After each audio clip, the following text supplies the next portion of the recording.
إذا كنت من المتابعين الجدد اشترك الآن في القناة ليصلك الجديد بالضغط على الزر الأحمر أسفل القناة مع تفعيل الجرس، ولا تنسوا دعم المقطع بلايك. شكرا لكم جزيل الشكر.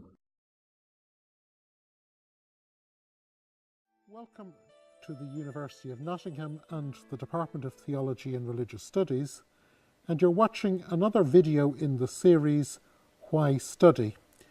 With me today I've Dr. John Hoover, who's our expert in Islamic studies, and he's also an expert in the work of Ibn Taymiyyah, who is a famous Arabic historian. And John, why study Ibn Taymiyyah? Well, Ibn Taymiyyah is well known for many reasons. Let me start with the security reasons. He is quoted as an authority by Osama bin Laden, and that tends to get people's interest immediately. And then he's also famous for having written a large work on Shiism, which is feeding into a lot of Sunni Shia polemics today. He was himself a Sunni. He lived most of his life in Damascus, and there were Shia-Sunni tensions in Damascus at that time. He also wrote the largest refutation of Christianity in the whole Islamic tradition. He's written a refutation of Aristotelian logic, and coming out of this, he's quite a modern figure, actually, in terms of his epistemology and the way in which he approaches texts and so on. He's written a very huge work arguing that the revelation of Islam agrees with reason, so the agreement of revelation and reason. He's talked about Sufism and the spirituality of Islam, and he is well known for his critique of saint worship, shrine worship, or the shrine cult. So he covers all kinds of things, and there are different groups of Muslims and non-Muslims today who have taken interest in his work on any one of these counts and gotten quite into his thought. But he has something to say about a lot of different things. He stands about midway between the beginning of Islam and the present day. He lived in the late 1200s, early 1300s. He died in 1328. So standing at that juncture, halfway between the beginning and the present of the Islamic tradition, and then having captured the interest of so many people today, that makes him a very fascinating figure to study.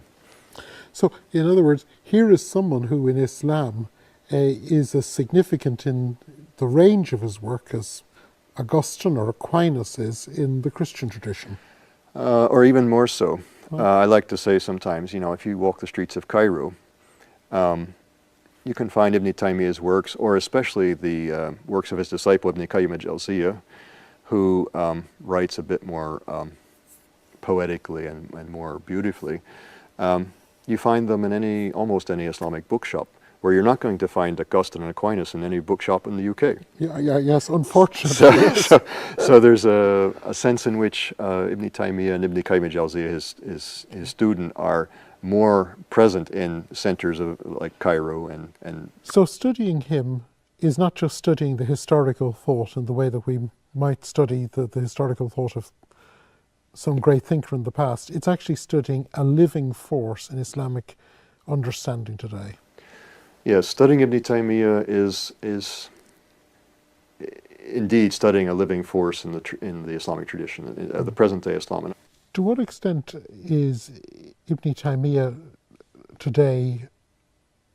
We spoke earlier about him being a living force. Mm-hmm. What would you say is the most salient of his thoughts that is active today? He really believed firmly that the religion of Islam was rational and agreed with reason, and he worked hard to show that. So he's an apologist, and I think that connects very closely with what many modern Muslims, not all modern Muslims, but many modern Muslims are seeking, is a rationalization and an attempt to explain the Quran and the tradition of the Prophet Muhammad in a way which makes sense. He's trying to make that make sense. It's reasonable. Okay. We have tried in this short film to introduce the thought of a great thinker. I hope you found it interesting, and I hope that it has helped you to discover more and whet your appetite to study even more. John, it's been great having you. Thank you. Thank you for watching. And from the Department of Theology and Religious Studies here in the University of Nottingham,